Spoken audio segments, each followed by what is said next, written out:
Devin Kenny is a Chicago-born artist. He is interdisciplinary artist, writer, musician, and independent curator.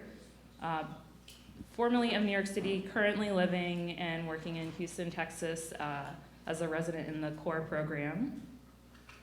Kenny's work uses any means possible to explore and complicate ideas on contemporary culture. His work exists as websites, blogs, video posts, and audio files that employ the trope of social media-driven youth culture to reach a base audience and allow the work to convey broad ideas while subversively inserting political and philosophical theory. Kenny uses the internet as a source material and venue to present his work with an ironic stance that separates what he makes from pop culture, the pop culture that it mimics. Consuming and producing cultural production to reveal it anew to his audience, his work looks at the way inequality and privilege, inclusivity and exclusivity impact our worldview, and how that perspective impacts the reading of visual culture, including art. Kenny became engaged with art and other works of culture via mediation, and the special type of vortex, is it mediation or meditation? The same thing. Okay.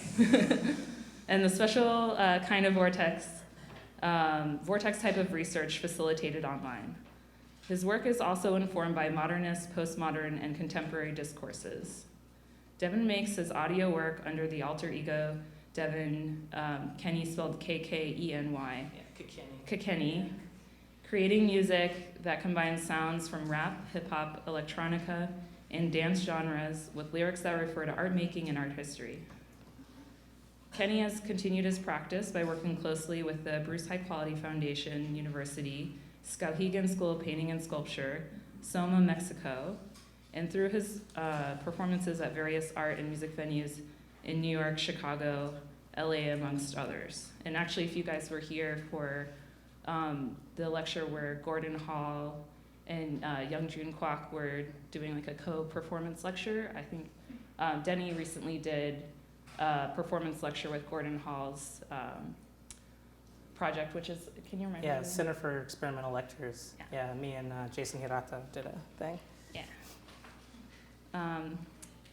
He received his MFA in 2013 from the New Genres Department at UCLA and is an alum of the Whitney Independent Study Program. Please join me in welcoming Devin Kenny.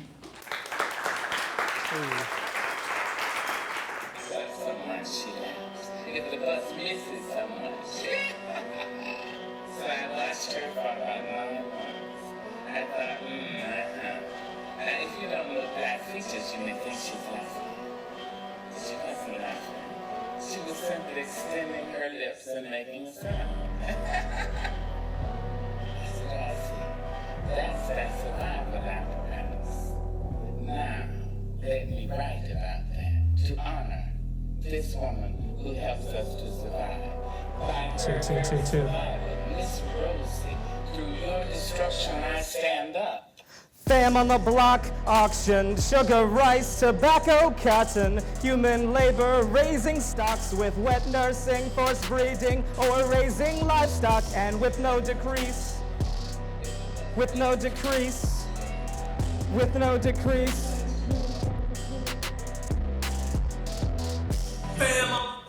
Auction, sugar, rice, tobacco, cotton, human labor, raising stocks with wet nursing, forced breeding, or raising livestock, and with no decrease.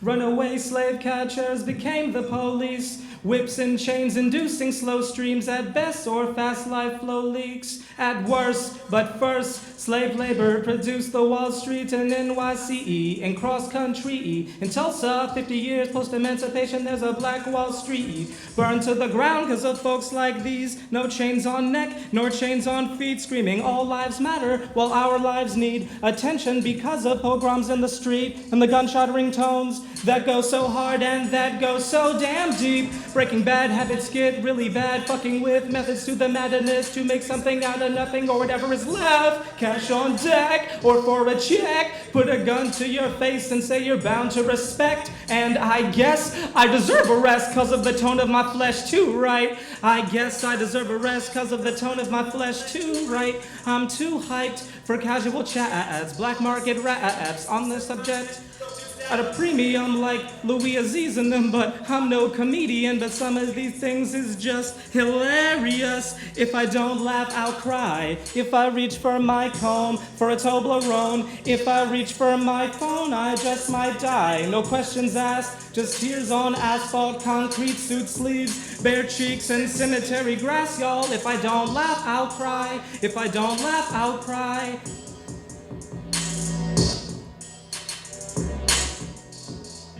If I don't laugh, I'll cry. If I don't laugh, I'll cry. If I don't laugh, I'll cry. If I don't laugh, I'll cry. If I don't laugh, I'll cry. If I don't laugh, I'll cry. If I don't laugh, I'll cry.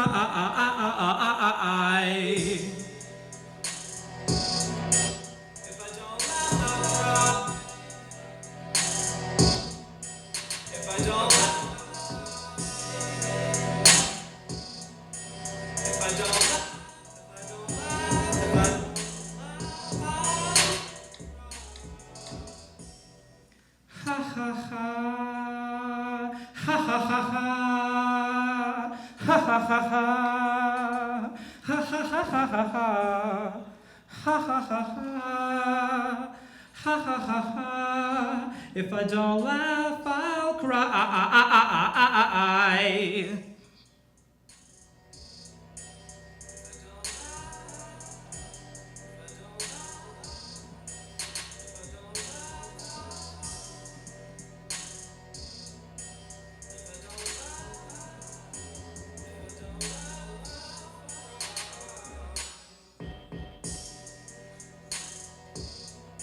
If I don't laugh, I'll cry. If I don't laugh, I'll cry. If I don't laugh, if I don't laugh, if I don't laugh, I'll...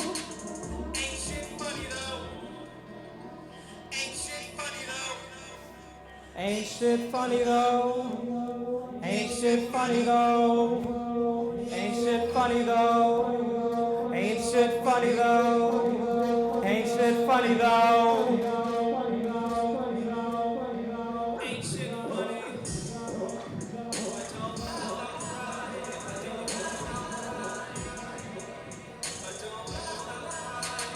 Ain't shit funny. Shit funny. Shit funny.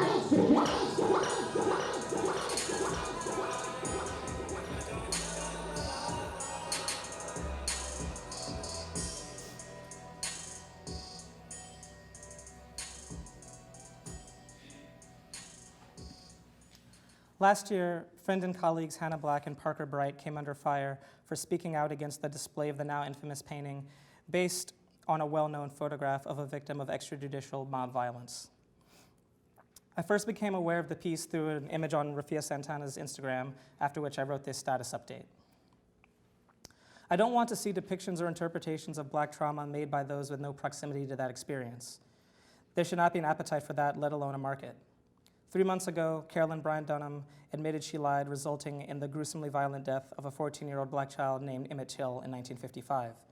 Till's mother bravely had an open casket funeral, and the images that circulated afterwards helped goad the civil rights movement of that era.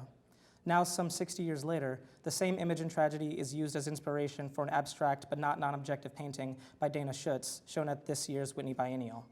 A few things come to mind for me. 1, who is the audience for this painting? 2, what action is this work purportedly and actually doing? Does it inform, shock, build connection, help a new audience understand, either emotionally or intellectually, the complex set of factors all falling under the umbrella of white supremacy, sexism, and anti-Blackness that led to this young person's death? If no, what element of the history is being tapped into and depicted? If not regarding the history referenced in the image, and instead about the culture of photography and its circulation in general, why was that particular example chosen? 3, how are the formal decisions aiding the aims of the creator of the work? #RoseTheKeys. I mention this not because I want to prod an open wound, but because these are among the questions I ask myself when making work, and often I too am responding to pre-existing material or temporal culture in the world. As a Black American, the hypervisibility in pop culture, albeit with a quite limited range of depictions and even fewer instances of stories produced by actual Black people, along with the continual erasure of Black contributions either as agent or as subject, is something that isn't so much constantly on my mind, but the very air I pass through, consciously or not. So spaces of self-determination are major points of interest. Some activists might wonder what the point of protesting is if it has no impact on success. There is, however, another way to look at structuralism that is invigorating rather than paralyzing. Assume that human action, the form of protest, or organizational style has no significant impact on whether a movement will succeed. To recap, all that matters is that a contesting group exists prior to and continues protesting during a world historic crisis.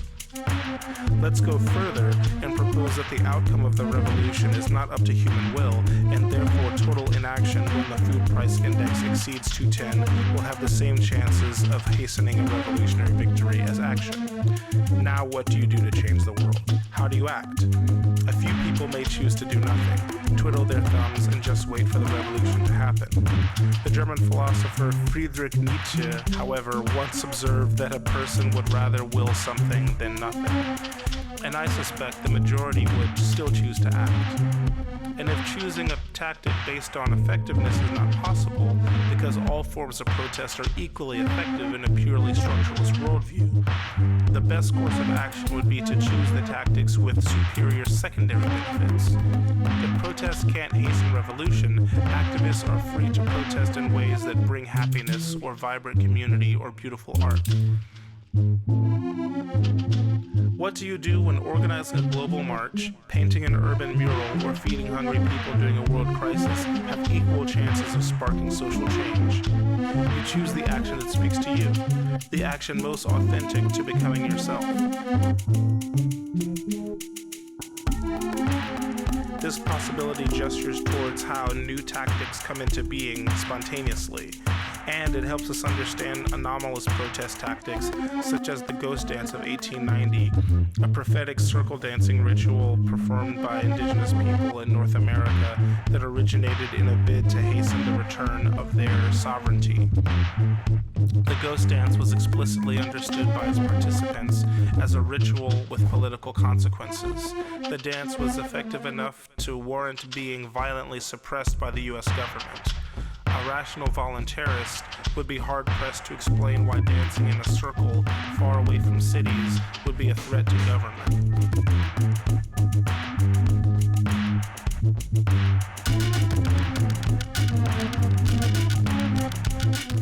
The End of Protest by Michael Wyatt.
Early on in my study of art, I was fascinated by the possibility of reaching several audiences at once through employing various visual codes from seemingly disparate sources, perhaps an analog to the kind of code switching I felt I had to use to survive. I did graffiti and street art that drew parallels, sometimes intentionally, sometimes not, between early and post-war avant-gardes and the happenstance sightings in metropolises like Chicago and New York. In 2006, I started working on performances and music under the name Devin.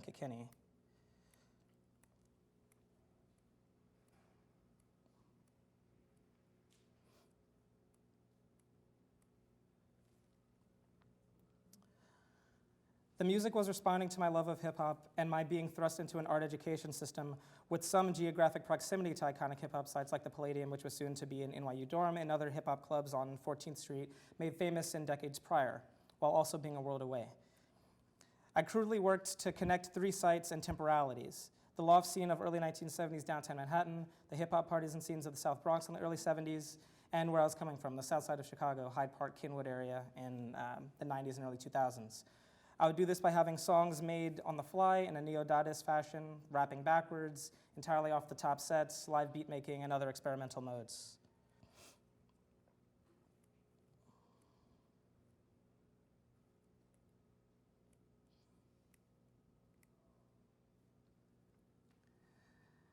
Devin, the name was based on three parts. The way that a name is often misspelled before you become famous. I saw a skate video where Eric Koston was spelled Kosten. Andy Warhol's name is a typo, and there weren't many rappers at the time using their own name. Kanye West was the only one on the charts, with Mike Jones, Will Smith, and Eric Sermon having come before.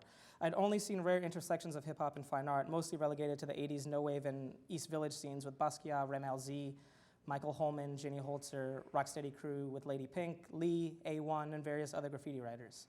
Participation in subculture is a way of collapsing the question of who am I and what am I in a way that seemed very helpful to me as a young person coming into their own as an adult, one who could and should be able to control their own destiny and impact the world around them, individually and collectively.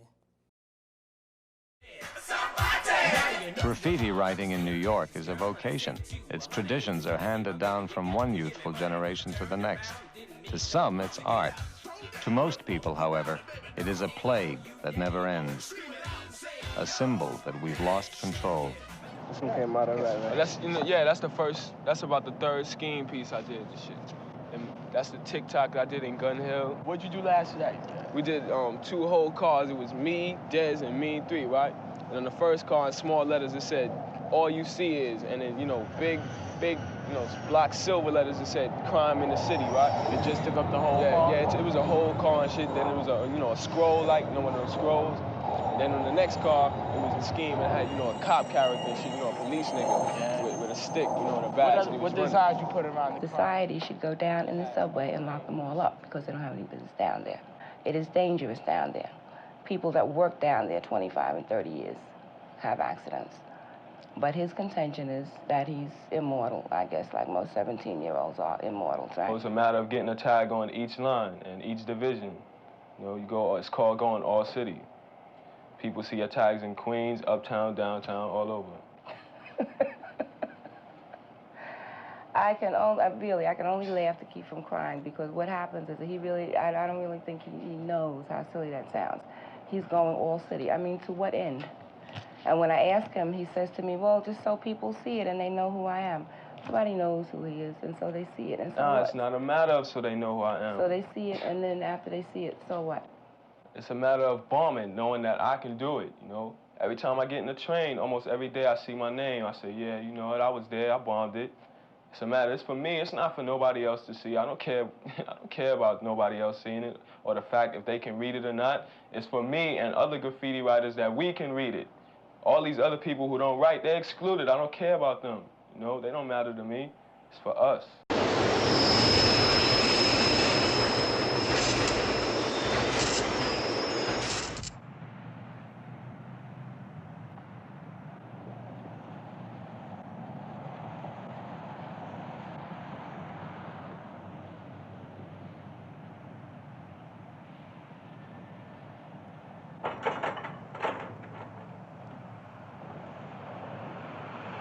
seen writing on the train. I said, what's this stuff here, you know? Those niggas doing their names big. I said, let me do one at least, you know, because I was, you know, down with art already. And I did me a piece, just, you know, for people in general to get to know who I am. I was raised on the Upper East Side of Manhattan. I went to a sort of strict prep school in the Bronx, right, Riverdale Country School. In attending that school, we've drenched the city with our names, right? We're trying our damnedest. Cap ruined the 2s and 5s. The 2s and 5s used to go to the 2-yard. It would be like a masterpiece art gallery of burners from all these dudes from the Bronx and Brooklyn with deaf wild styles. Now you go to the 2-yard, it's all destroyed. This guy named Cap with his Lucille Ball hairdo. Cap, I don't know, some big white boy, I don't know. Some tall, I don't know. I don't want to know. Yeah, that's what he's doing, trying to get attention and revenge, because people go over his throats. You know, people do burners, you see a throat, you're gonna go over it. Who thinks Cap's throats are worth being on a train? Nobody. Not even. What you write, bro? All right, Mayor, man. Mayor. Mayor? Yeah. M-E-A-R? M-A-R-E. M-A-R-E, yeah. Ma. Man. Man, Ma is M-A-R. But nah, seriously, you know, you gotta kill them dudes for doing that, you know.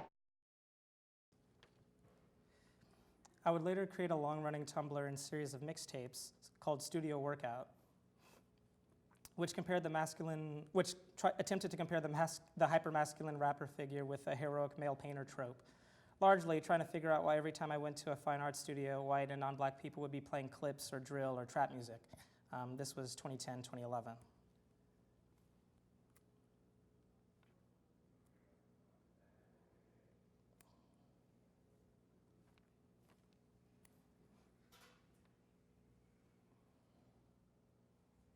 And these photographs upcoming are by Patricia Yuriko Castaneda.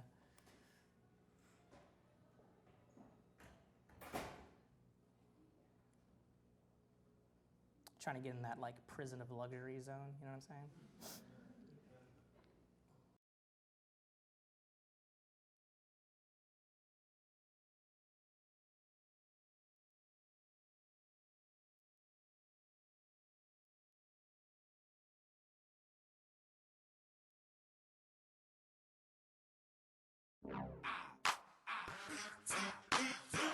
Studio Workout Volume 2, Our Box Music.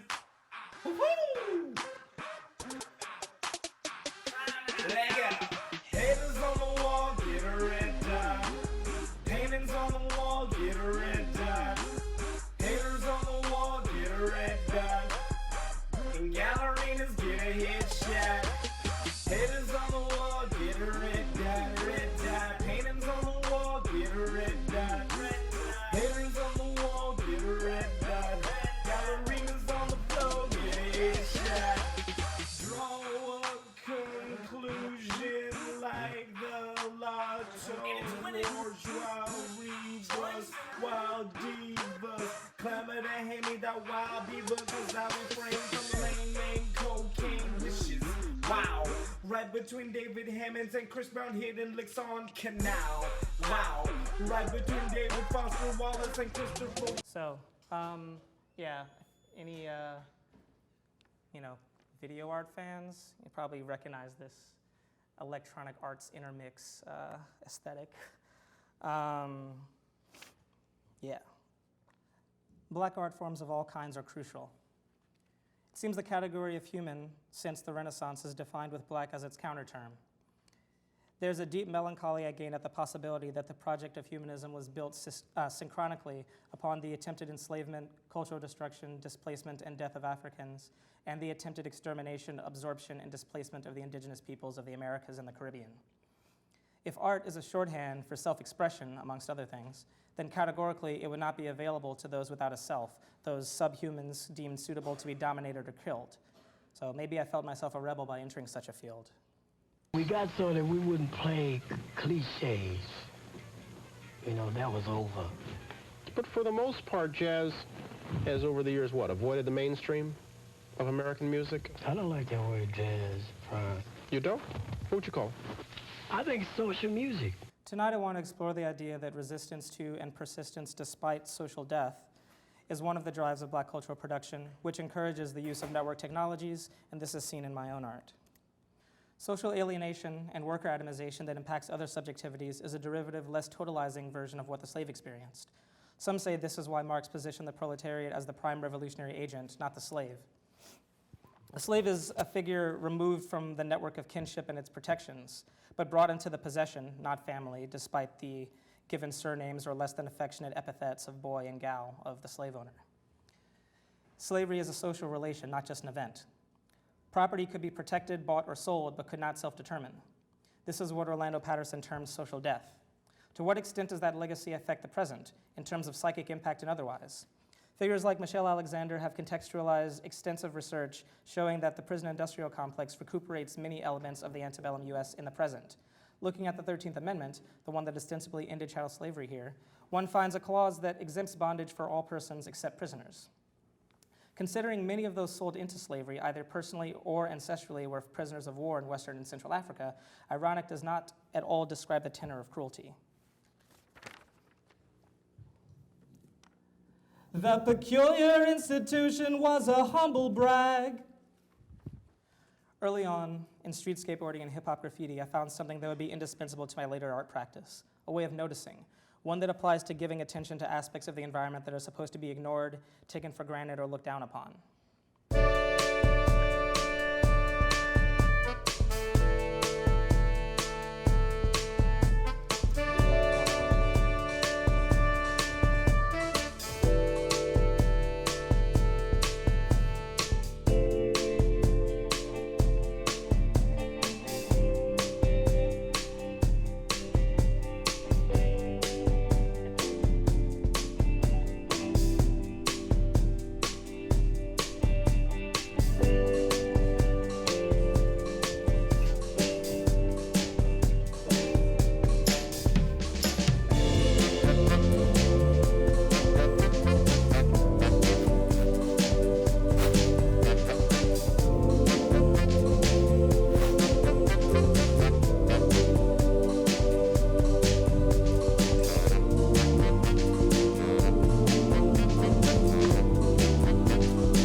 Early on in street skateboarding and in hip-hop graffiti as well,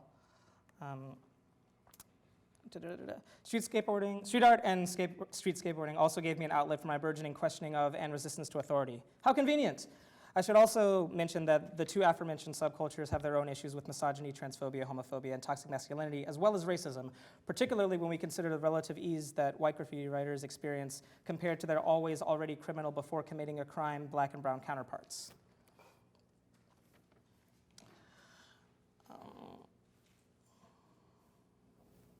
But the reason I focus on them here, the prime catalyst within them, was the idea of a person being able to make something else of the world around them, individually, directly, and creatively.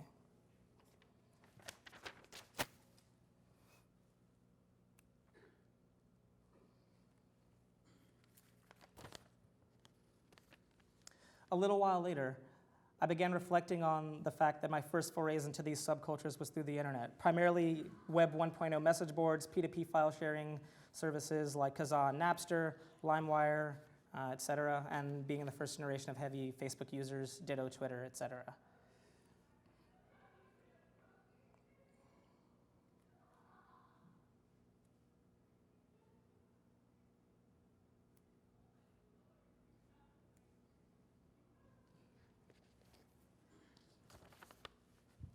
For those that can't see, this is a hard drive which has an archive of all of GeoCities.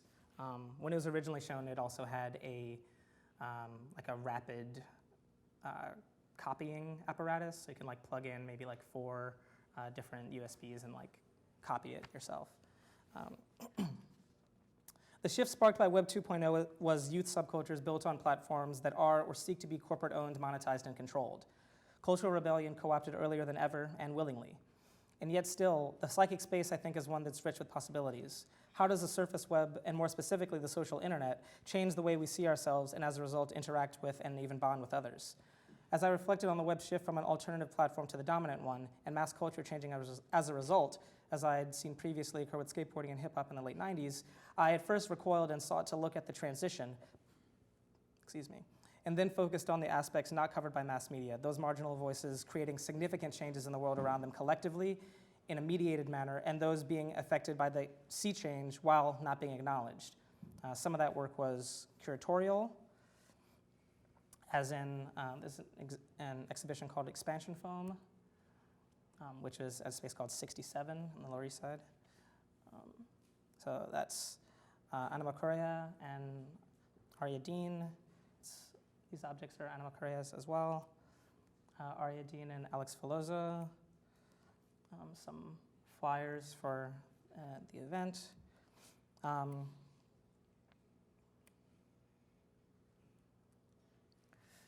So that was a show partially made in the wake of the explosion of alt-lit, and noticing that most of those getting attention were white males, though they were a minority. So this instance was an attempt to refocus on the artists who, in my experience, were actually the biggest contributors, most of whom were women, trans, and non-binary artists and writers, primarily people of color. There was also a book made with Temporary Agency, shown here, and a concert and cabaret show at Come On Everybody as part of the multi-platform exhibition, which included Giovanna Olmos, Cryptolect, Green Jellyfish, Kenya Johnson, Dorothy Howard, Anima Correa, Nandi Loaf, Jojo Lee, Arya Dean, Alex Filoso, Ivy Haldeman, Leah Satera, Shireen Ahmed, Morgan Green, and Imi Kuriyama. This exploration also continued in an online exhibition that is done through the New Museum in Rhizome called Real Live Online, which I co-curated with Lucas Pinheiro. And in my art practice, this exploration took the shape of sculptural objects,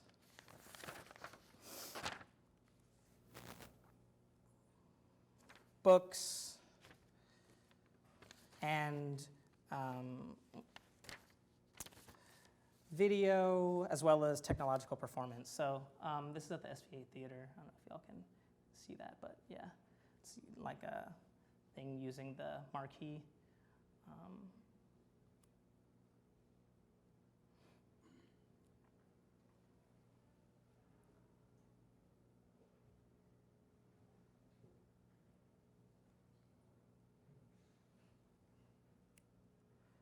I'm gonna be a deal breaker next Halloween. The new party has 200 hosts, 3 performers, and an audience of 203. The revolution will not be televised, not be televised, not be televised, but the audience will be recorded. True love is way more powerful than conceptual art. Twerken is shorthand for Gesamt Kunstwerken. Tyler Perry, the creator, how lazy guys get ripped. Social Medea's family ruinin'. Yeah.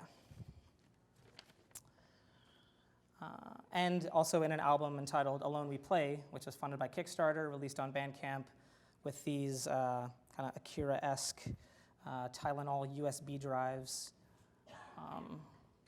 like that. That's how the record was put out. And also it was also put out on New Hive, which was like still burgeoning at the time. Here are a couple like quick tracks from it. This is called Checklist.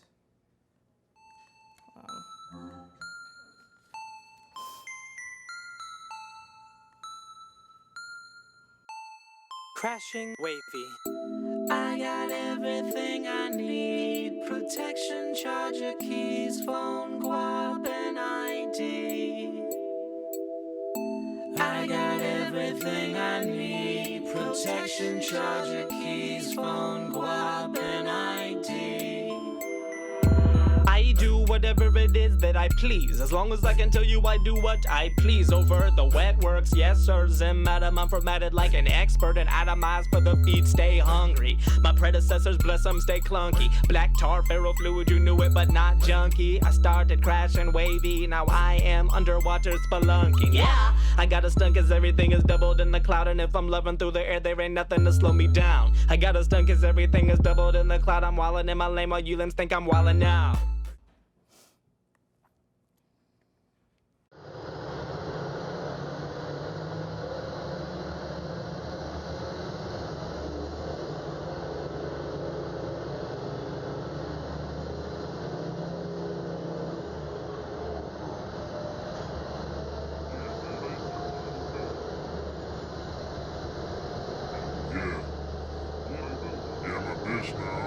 She be acting retarded, I'm telling you. Yeah, with the statuses on Facebook, like, I can't wait till my man get home. And I know sometimes she be fucking with her baby father from time to time, son. So you might be feeling some type of way she's fucking with me. Yeah, word up. No, let me tell you something. Let me tell you something. When you walking in these buildings, you might not be coming out.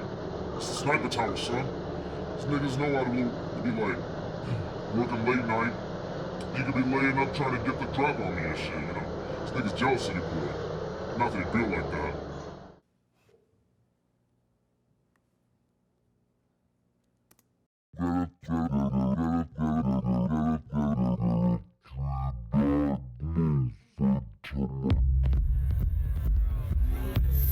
DIY-fi. Why try that Wi-Fi? Ain't Christ-like.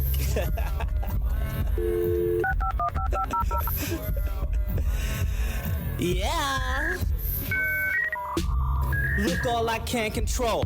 Endless scroll of wonder, here I'm fly. Gaming, layman, flaming, blaming, troll staining my console. DK that guy aiming, praise him at the council like I'm free. TYBG, I still trap though, I'm still trapped though. I still rap those routers in the foil and I'm quick to get lit in the phone. Using hit a leg, but that got was a search bar flap, what I did not know. Got a tweet.globe, but telecom misconduct. So if it's free, best believe you are the product.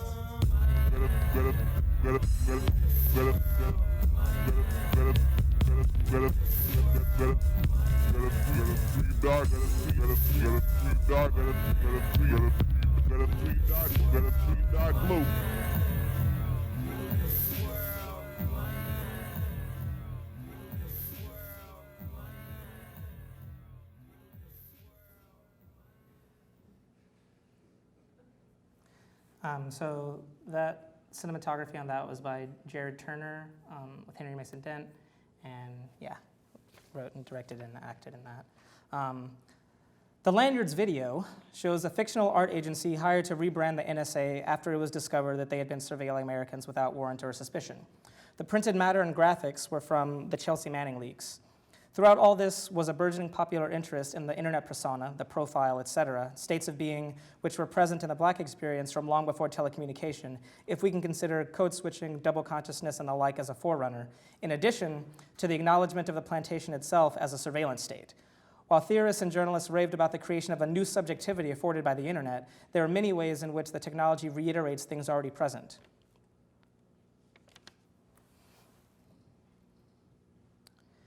Responding both to the internet meme of Trayvoning I found on Tumblr, a perverse variant on planking, which in itself may have been a reference to the middle passage body storage methods, and to this line in Migos featuring Drake's Versace, which sounded eerily like the attitude held by George Zimmerman. This is a gated community, please get the fuck off the property. Rap must be changing because I'm on top of it, ain't no one on top of me. I performed the day after the acquittal of George Zimmerman while in Mexico City. The duration was set by the length of Versace playing 3 times. The piece was called Clefa, reference to a drug that some kids were using, which sometimes caused them to nod out in public places. And I had an experience with one of these kids on a crowded train, seeing him prostrated and fearing him dead until 2 tall, dapper businessmen nudged him with their wingtips to make more space to stand. Black speech is always coerced speech. According to Frank Wilderson, 2 homologies between the libidinal economy of debate and the libidinal economy of the plantation are negrophilia and negrophobia, both of which are subtended by gratuitous violence. Negrophobia and negrophilia is catalyzed by an unimaginable encounter with blackness. Gratuitous violence is well theorized by Orlando Patterson, along with two other constitutive elements of social death: natal alienation and general dishonor.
It's not out of your way? Sure, Bill. I'll be there. Don't forget my party tomorrow night, kids, and bring all your friends. Oh, the party will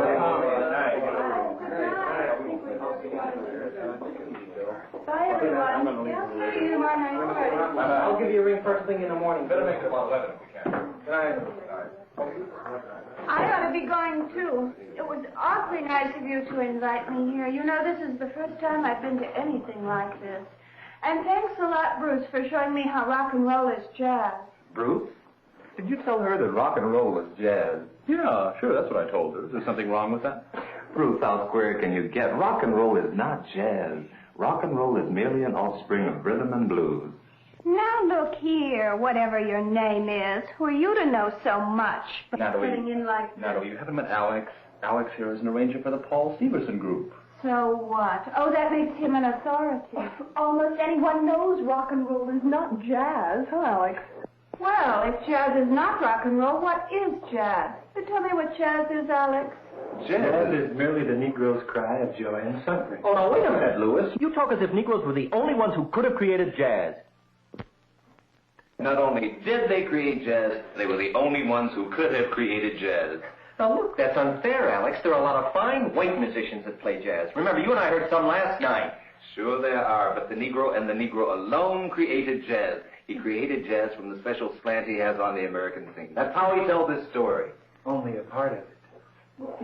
It's clear to me that the Negro created jazz, but still, is he the only one who could have created it? Yes, the Negro was the only one with the necessary musical and human history to create jazz. No, if you mean the Negro suffered, everybody suffered. And who suffered more than the Jews? Yeah, how can you answer that one? Well, a Negro can be Jewish or Catholic. Now, you can move the leg, I can move the leg.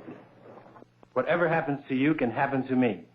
And in addition, I'm Negro. All right, all right. Well, what I want to know about is, what about all the fine white musicians that have contributed to jazz? Jazz is American. You guys are trying to make a racial distinction where there isn't one. Look, John, all the fundamental and basic contributions to all the various kinds of jazz have been made by Negroes. The white musicians you speak of are merely playing follow the leader. Well, Alex, what is there about the Negro's way of making music which is crucial to jazz? To answer that, Bob, I'd have to go into the nature of jazz, and I don't know that there's that much interest around for anything that deep. Oh, well, anyway, Alex, she asked what jazz is, and we've been talking about everything else. So why don't you tell me? Sure, Faye. Suppose I make a comparison between joy and suffering in Negro life and jazz as music.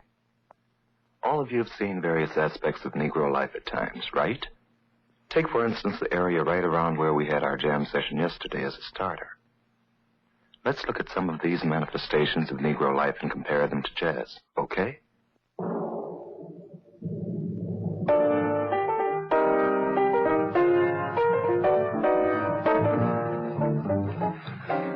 As Lewis put it a moment ago, a Negro is potentially capable of experiencing everything that all Americans experience, plus Negroes undergo the hazard of being Negro. The hazard of being Negro begins before birth and extends beyond death. The difficulty in being Negro resides in being able to accept all the hazards of being Negro and simultaneously to triumph over these hazards. Jazz is the musical expression of the triumph of the Negro spirit.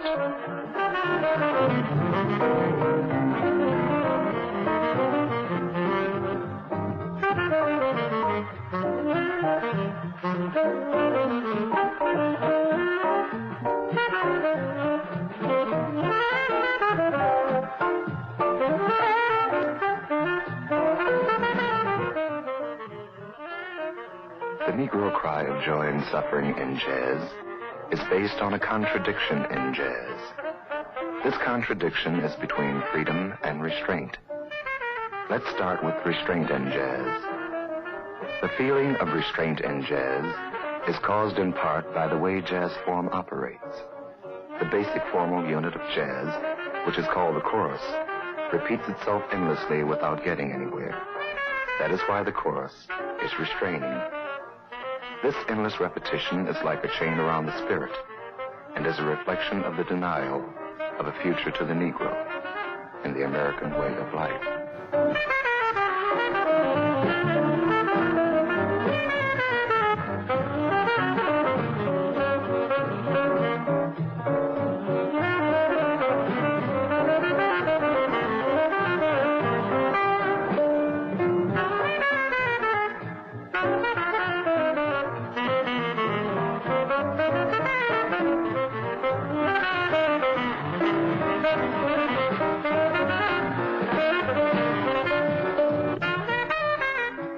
Another restraining factor in jazz are the changes. Like any other structure, the chorus is held together by certain materials and their patterns. These materials and their patterns are termed harmonies. The jazzman calls them changes. The changes are stated through the rhythm section, especially the piano and guitar. The pattern of the changes is repeated over and over again.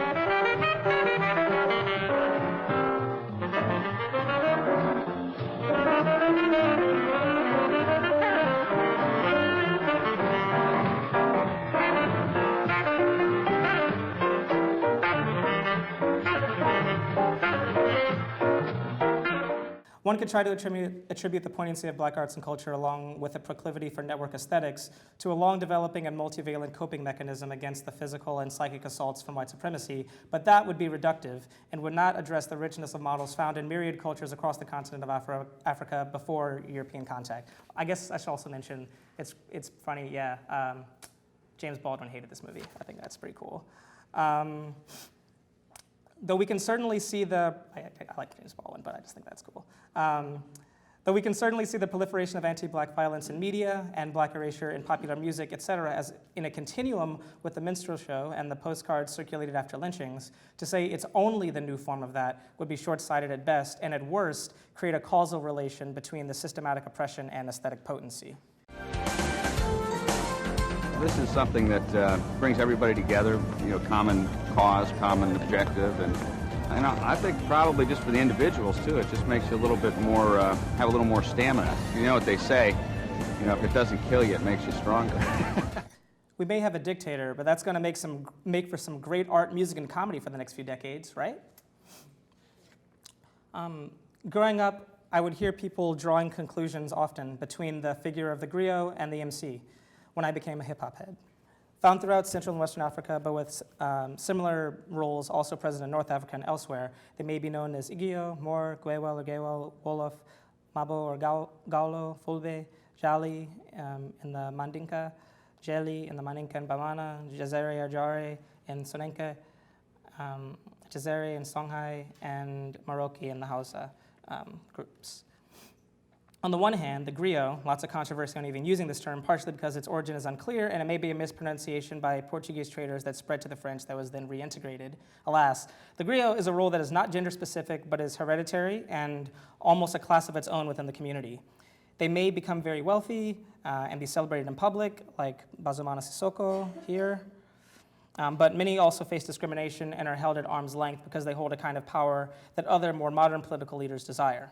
They function as master of ceremonies at celebrations in the community, including weddings, births, naming, installation of chiefs, not unlike Jay-Z and Beyonce at the inauguration of Obama, and times of well-wishing.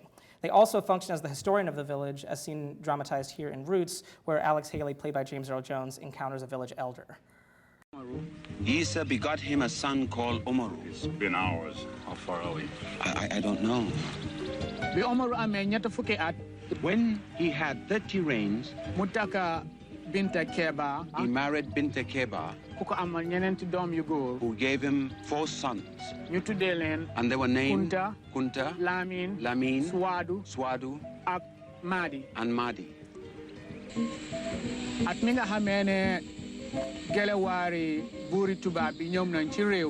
And about that time, the king's soldiers came. The eldest son, Kunta, left the village to cut a tree to make himself a drum. And that was the last time that he was seen. What? What? Say that again. Tell him to say that again. Tell him to say that again. Wahatko. The eldest son, Kunta, left the village to make a drum. And that was the last time that he was seen. My God.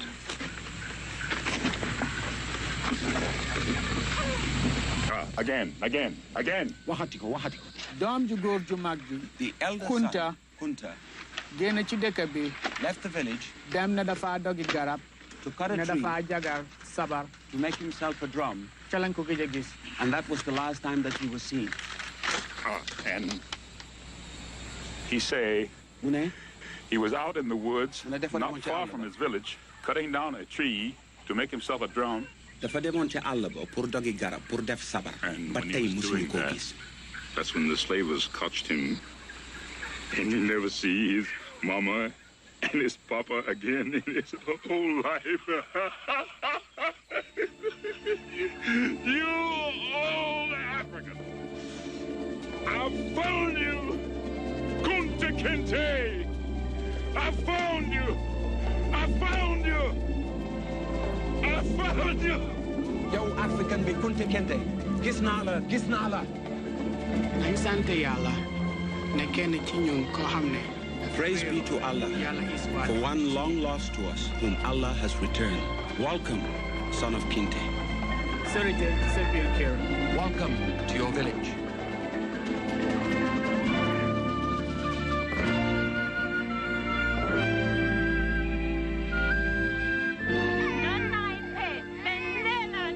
She says, we are you and you are us.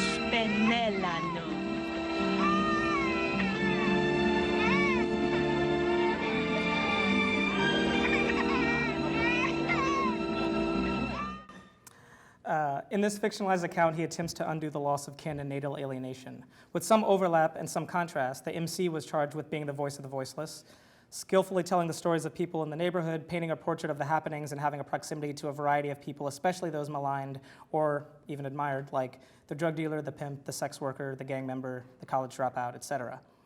The griot also holds the song heritage of the village, not only in voice but instrument too. But across the wide variety of cultures, the kinds of activities the griot is responsible for is wide, leading some scholars to fight for more specific terms. With that said, and with acknowledgement of the wide set of roles taken by the griot, I posit them as not like the rapper, but instead the network hub.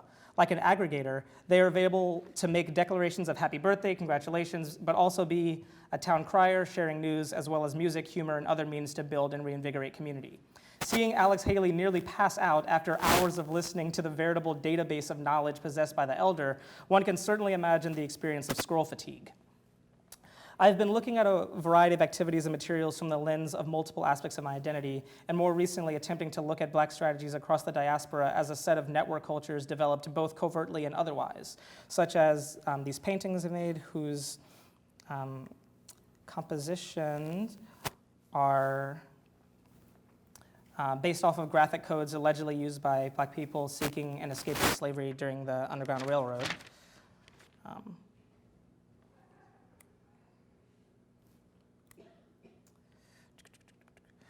This is along with looking at ways that activities are attempted to be curtailed by individual and state forces. This is a close-up of a piece called Drunk Tank Pink. Yes, that looks an installation. If you can't read it, it says, "Not Chris Dorner, please do not shoot." This is called Ijovi Run Come Save Me, and this is made with anti-climb paint.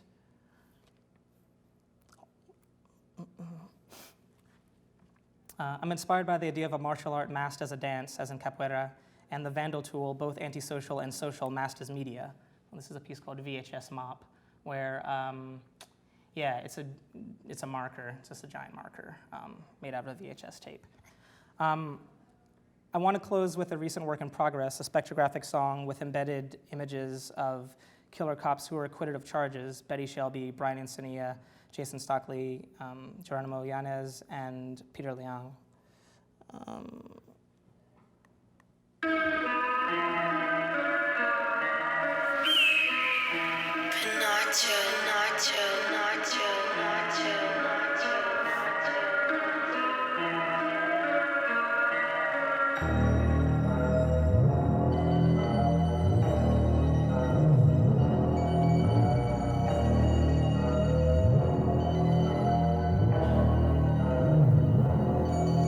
Hold up, stop.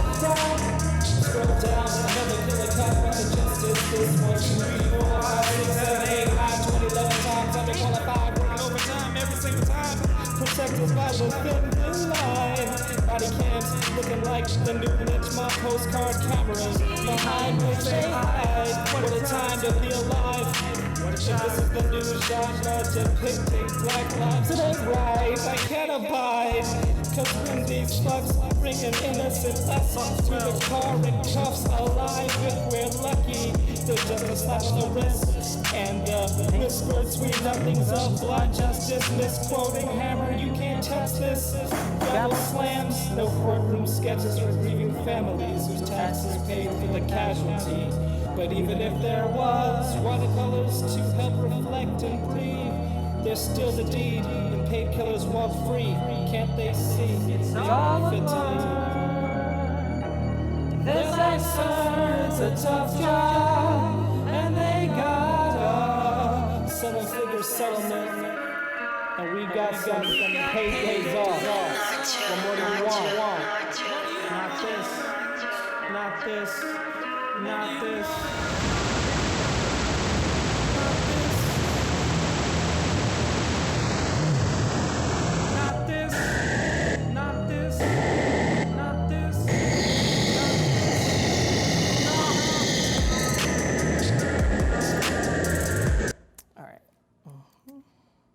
What? This you? Sir, I don't know what you're talking about. Everything you see is me.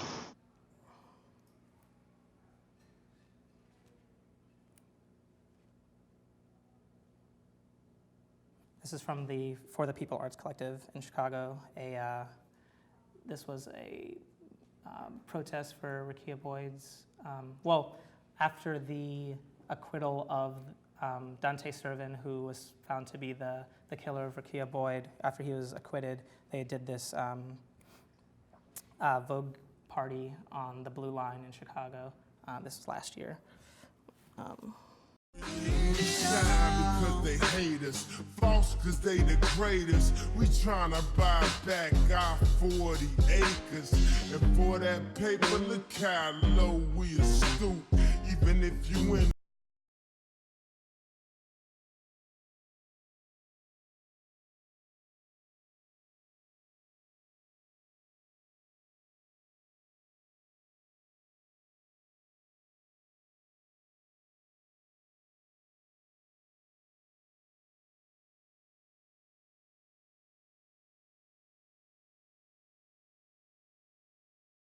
freedom. We'll buy a lot of clothes, but we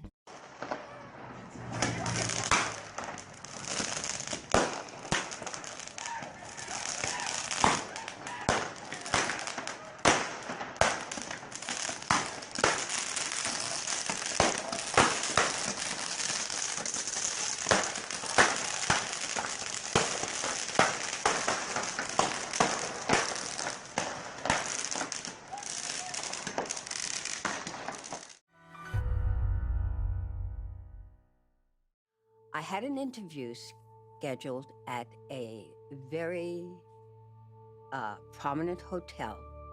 I came in with my raincoat and a couple of other things. And I went to the check booth and I simply was going to ask her where I could find this person that I was to be interviewed with. She took one look at me and she said, "Oh, we don't take those here. You have to go around the back." So I looked at her and I smiled.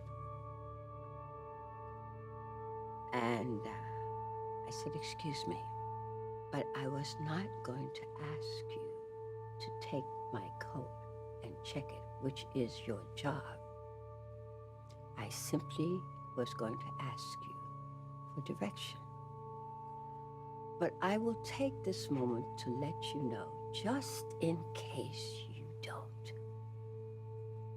that every one of us that look like me are not all in a position of servitude.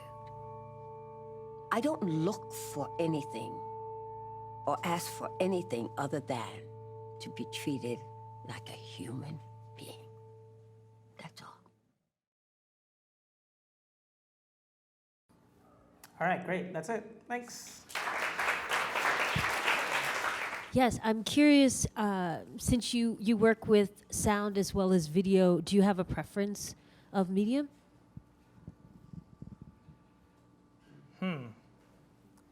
No. Well, yeah, I mean, I guess a lot of the, not all the video pieces, but the vast majority of them that I use do incorporate sound, whether it be music or other kinds of sonic elements. So, yeah. I mean, I think more often I am doing like sound-based or like music-based projects than video, but I wouldn't say that I would like it more than the other. It's just I use them for different things, I think. Yeah, I think I asked it wrong. I think a better question was, as you begin your process of creating a work, do you begin with sound or with video, or is it? I guess you answered that it's a mixture of both. Yeah, it's more like I begin with an idea, and then I go to whatever medium. Yeah. When you talk about skateboarding, and particularly street skateboarding, are you referencing the way you see the world, like through the eyes of a skateboarder, or? Unfortunately, yes. I can't undo it. Yeah. I like walk and I'm like, oh, this weird part of the curb goes down this way, which could be used in this way, or oh, there's this slight crack or crevice right before this thing, which, yeah. But I guess there is no one mind of a skateboarder, I would say, because I think the way that different people approach different terrains makes a huge difference. Like if you look at someone like Bobby Puleo or like Ricky Oyola or like Jamal Williams, these people like look at skating and ad hoc architecture in a way that's almost like on a continuum, you know?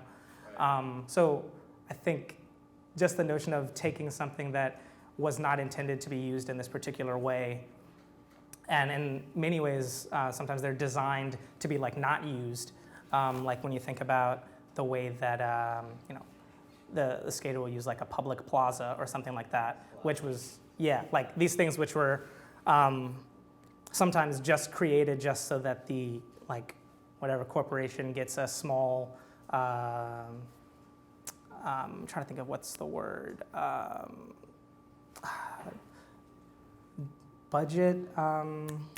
Anyway, they get an incentive. They get a monetary incentive for having something which is ostensibly for the public good. However, they also want to design something for the public good that is not going to allow for homeless people to stay there or for certain kinds of foot traffic. So they design certain things which are made for people to like not actually use it, and then someone on a wooden board says like, oh, I can use this if I do this to it or this to it, you know? So that, I think that it's metaphor, unfortunately. Yeah. That question answers some things for me because was looking at your pathways, like how you came to different images, how you came to different videos, how you came to create different conversations, which is all the same conversation, and artworks and music that went along with it. Would you say that your mindset as a skateboarder influences the way that you create art?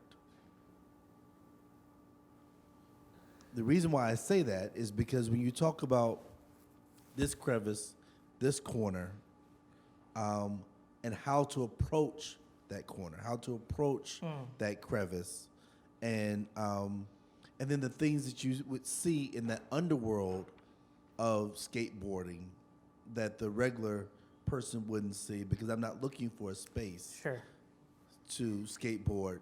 Would you say that those actions then influence the way that you dig for records, dig for information, and then use it in a video skate? Yeah, I mean, it's all those things have a through line of connection, which is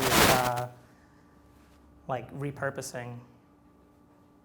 I would say that that. I want to say that this has been brilliant. Oh, cool. Thank you so much. I'm glad you got something out of it. Yeah, rad. So you like post all your stuff online, basically, right? No. You don't like music? Besides, I post a lot of stuff online though. Yeah. Like a lot. Do you ever think about, or like, are you cool with the fact that it might just kind of get washed away with everything else in terms of the internet? Just like going on, like, how do you treat that as a thing? Do you? Yeah, I guess I'm cool with it. I at the moment I try to. Well, actually, a lot of certain things I just produce and I put it online so that I know it's there.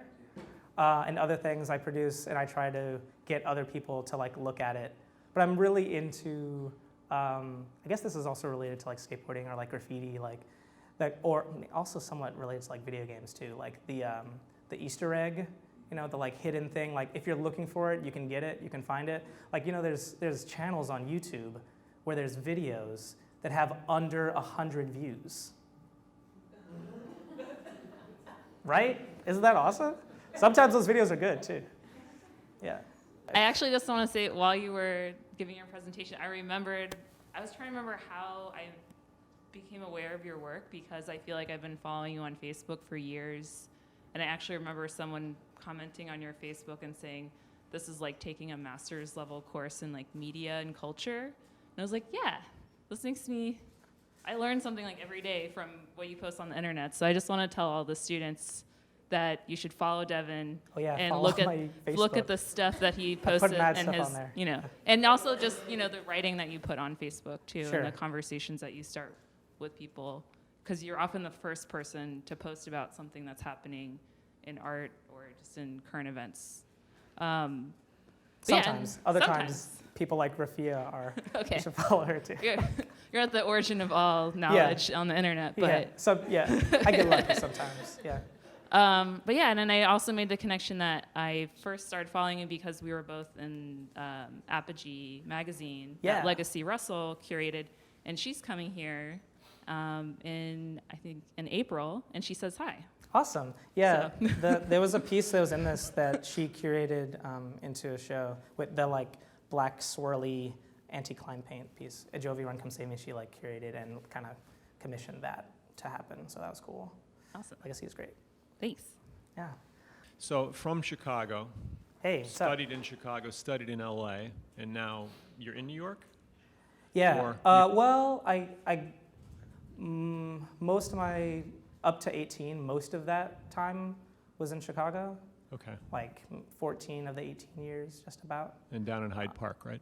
Yeah. Okay. Hyde Park, Kenwood. So, I mean, do you see some demonstrable differences between the skateboarding cultures and the rap cultures and whatnot? And do you adapt to them, or you just kind of? Wait, when? Whenever. I mean, have you made changes when you've made moves for school and living and things like that to kind of feel? Do you feel you adapt to the individual cities? I would say that the hip hop community was really, really strong in Chicago when I was there. and pretty diverse as well. However, that has continued.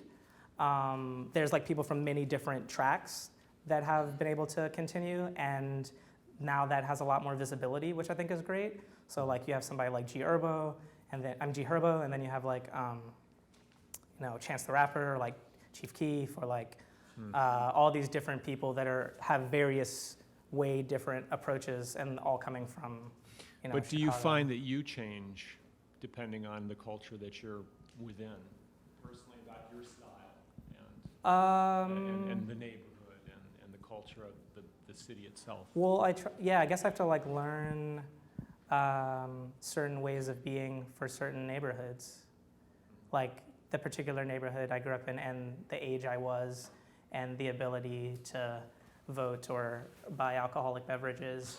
All these things change my, I guess, like approach. But yeah, there's definitely some influence for sure. But I think there's a way in which it's also, I can see it also on like a continuum too.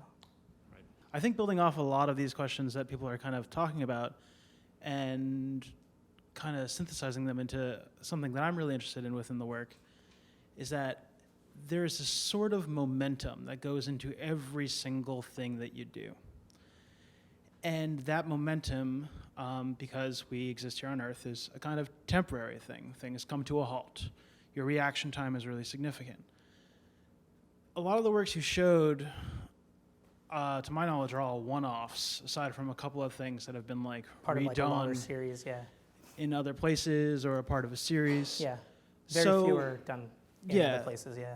So I don't have a way of really asking this as a like straight up question, but what's your relationship to something that exists temporarily kind of through internet? It can exist there as a place, but then translates into a real world situation where, say, you have to create the piece and then have it just exist in a location again and again. For instance, like the an Drunk object. Tank piece. Oh, yeah. Which is like maybe a site-specific installation Yeah, that then those are becomes site-specific. redone in another Yeah. institution. Right. And I think maybe just like, could you talk about that a little bit? Sure. Well, I guess with that one in particular, it was an idea, and then it became a site-specific installation, which is, I guess, kind of like a painting. I kind of wanted to, like, I had a wall, and there's a bunch of panels made of homosote board, and each of those panels were, like, adhered to the wall, or, screwed to the wall, and then painted, and then that goop was put on top of it, with the idea that you could, like, then take it off and, like, sell the individual panels, but, yeah, that didn't work out. But in the later iteration, yeah, you can't do that at all. It's just like there, and then you scrape it off and throw it away. Okay, so then... Yeah. So I guess it was a different approach for a different setting, also based on different amounts of money that I had for making the work. Yeah. Okay, so then in the inverse, say for the things that exist more temporary or exist in more of a atemporal world, do you think of websites as site-specific situations for your work? I should start thinking of them as site-specific situations, because you see, like, I mean, it had that piece where it had all of GeoCities on this physical archive, because those things are on its data. You know, it can be erased. The servers can fail. Like, a variety of things can happen. It can be purchased by someone who doesn't want anyone to ever see it again. And I think institutions like Rhizome, and there's also lots of people who are doing independent work of archiving web material. But then again, it also it begs the question of, like, okay, we're saving this towards what end? You know, like, we save it so that other generations or other audiences can access it, but in a way, sometimes, like, if you're producing things which are for your immediate, like, contiguous community, it may not merit that. It may not need to have that for it to have the intended, purpose. The intended impact. Yeah. So I think about that, and I don't really do a lot of archiving of my own stuff. So, yeah, I'll probably be kicking myself maybe like a year or two for that. Because I'm looking at these, a lot of these are like 72 DPI JPEGs. And I'm like, yeah, sick. But maybe in the future, it'll be like, whoa, 72 DPI JPEG versus like, you know, yeah, you can't even get something that low res anymore. This is crazy. Yeah. Hey. Hey, do you still skate? Yeah. You skate around here? No. Where do you skate? I mean, I still like cruise through the streets. Whoa.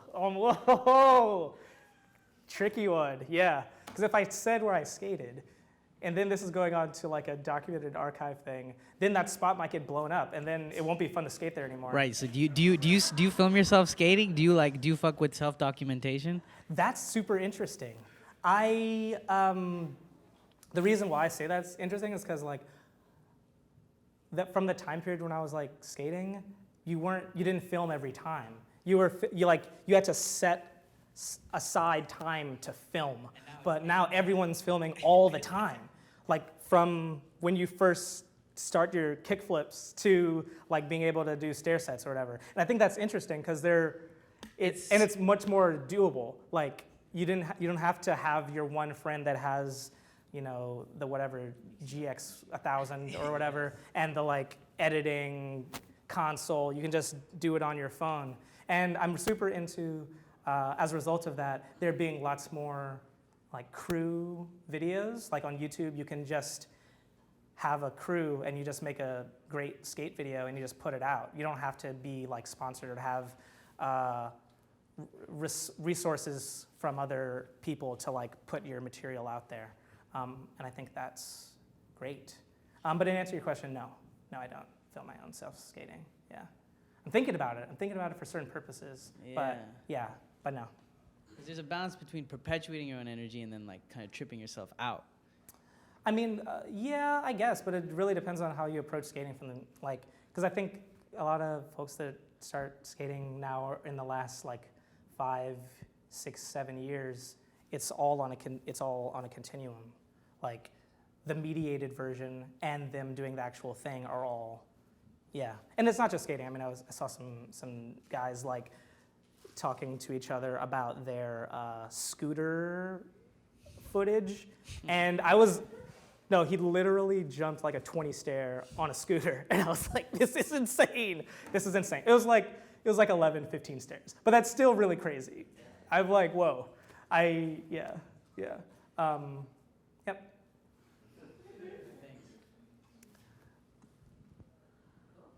Great, thanks a lot. Yeah. Oh, wait. Also, there's a project I'm involved with newly called Bail Block. You should download this app on every computer you have access to. Basically, it mines a cryptocurrency called Monero, and then that money is then exchanged for actual like US dollars, which is used to bail people out via the Bronx Freedom Fund. And there's other instances, like similar projects. One is called Apparition, but yeah, Bail Block, BAIL space BLOC. You should download it. It runs in the background of your computer.